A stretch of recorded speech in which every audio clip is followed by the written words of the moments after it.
As we get ready to factor this, first of all, notice that on the original PDF, there is an error. It should say -3 instead of +3.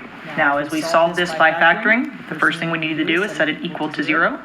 So we're going to bring the c value by adding 3 to both sides back over.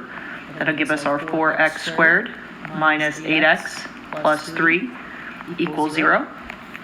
Look to see if there is a greatest common factor. 4, 8, and 3 do not share a greatest common factor. So now we're going to be using the bottoms up. So that'll give me x squared minus 8x plus 12. That will need factored to equal 0. So I need factors of 12 that will give me a sum of 8. Since it's a plus 12, that reminds me that both signs will be the same. And since it's a -8, that tells me that both signs will be negative. So my factors of 12 that will give me a sum of 8 are 6 and 2.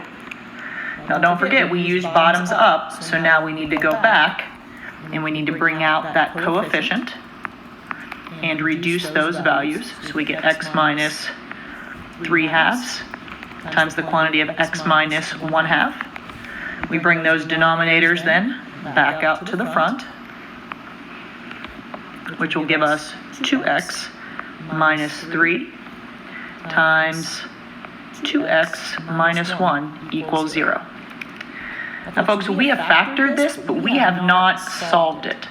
So remember that in order to solve, our next step is that we need to go through and we need to set these equal to 0.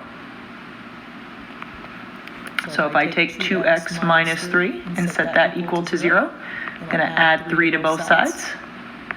Leaves me with 2x equals 3. Divide by 2, and we'll get x equals 3/2.